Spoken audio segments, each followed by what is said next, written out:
Howdy, Tubal Cain again. I'm going to give you a little lesson today on how to identify unknown threads. That is, if you need to tap a hole for whatever screw or bolt you've got, how do you identify that thread if it is unknown? Now, most of us can tell just by looking at a thread what it is. All the common United States threads are pretty easy to identify.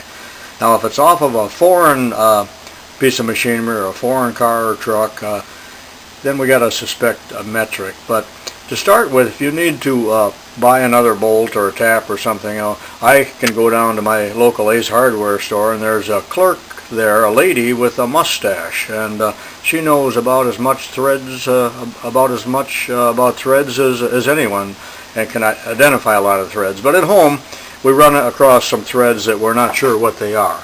So here's a couple tips on how to identify them. Start with, if you have dies, they're all marked with the appropriate size, so try screwing your thread into the die. Don't force it in, but if it goes in freely, why then that would be your thread size.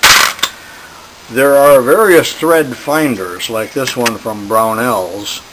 Actually, this is for gunsmiths, but this covers a lot of the smaller holes that you might run into when you're doing fine work like gunsmithing. The first row of holes here just gives you the diameter, but all of the other ones are actually threaded. So you would try your screw in any one of the holes until it fits, and then you know what size it is. This one, for instance, is a 1032. It threads in there freely without binding.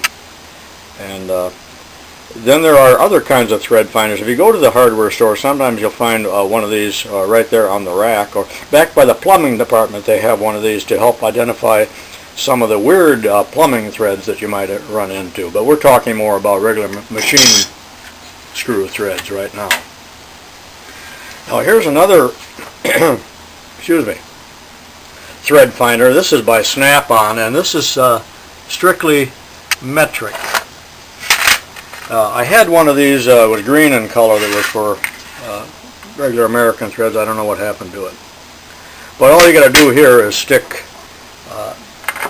your bolt into the hole until you find one that fits, and it's going to tell you what the millimeter size is. And then as far as finding the pitch, this originally had a thread pitch gauge in there. I don't know, the original one is gone, but here's a Starrett pitch gauge, and I'll talk more about using one of those in just a second. But that's handy for your metric threads. Here's the more obvious solution. That, of course, is just using a micrometer and miking it across the threads. Now, this one is a 1/2 inch bolt, but it reads just a little bit less. Expect that most of the time that if you're reading in thousandths, it's going to be a little bit less than the actual size that you would think it would be, because these are mass produced and they're made within a certain tolerance, and that apparently is the tolerance, about 4/1000ths under 1/2 inch.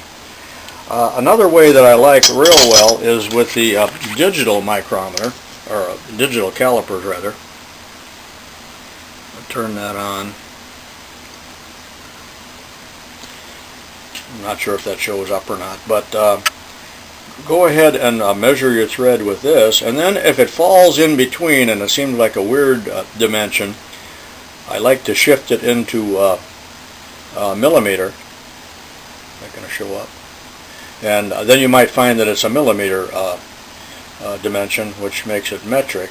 They too will be a little bit undersized, so if it was a 14 millimeter bolt, it's going to read a little bit less than 14, so you got to use a little common sense on that as well.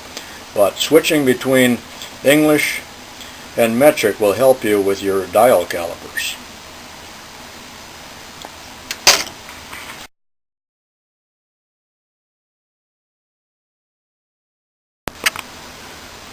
Once the diameter has been determined, then you can use your thread pitch gauge, and I happen to know that this is going to read 13, so I selected the 13 already.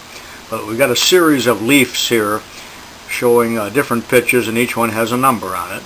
and you would just line up, in this case the 13, and hold it up to the light or a white piece of paper or something to see if they are truly a good match. Now in the larger sizes that's pretty easy, but when you get down to 40 threads or something like that, it's very easy to be off by 1 or 2 sizes. And if it ends up being a Morphodite size that isn't in the book or in your charts, then you probably are not really on the correct leaf of your thread pitch gauge. And this is a US or American one, and then there are metrics as well, so make sure you use the metric one if you are looking for the pitch on a metric bolt. The metric ones now, each leaf will read the pitch, and it's going to be just like a 1 or a 1.5, because remember that the pitch on metric is the distance between the crest of one thread and the crest of the next thread. Not threads per inch, but the distance between threads. Whereas in the English or American system, it's number of threads per inch in regards to the pitch.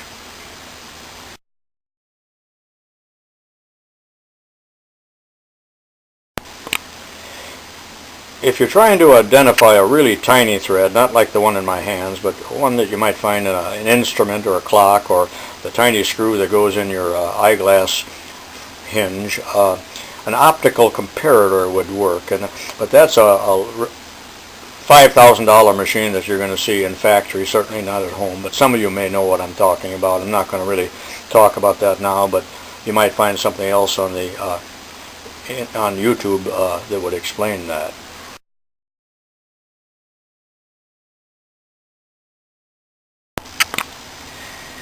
In review now, on American threads, our pitch is the number of threads in 1 inch.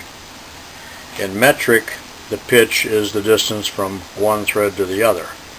Now in the American system, you can actually, in a coarser thread, put a ruler up to it and count the threads. That's kind of a crude method, but would give you an approximation.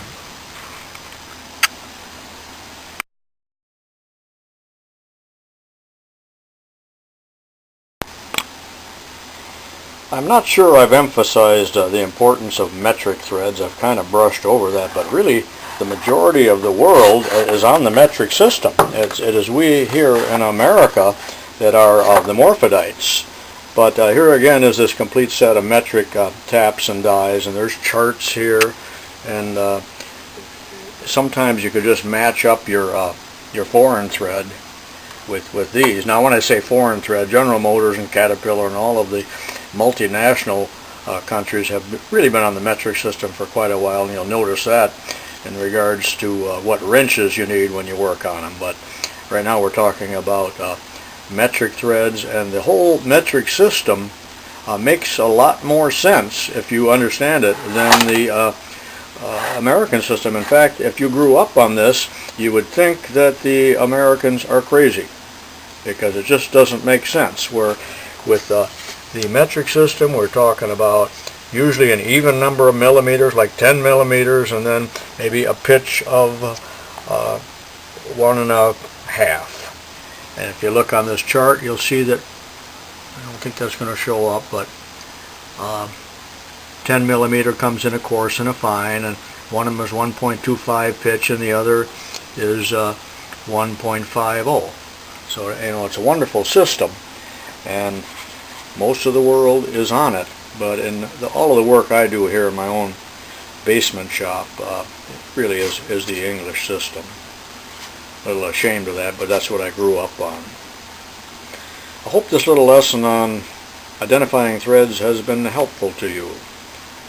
This is Tubal Cain saying so long for now.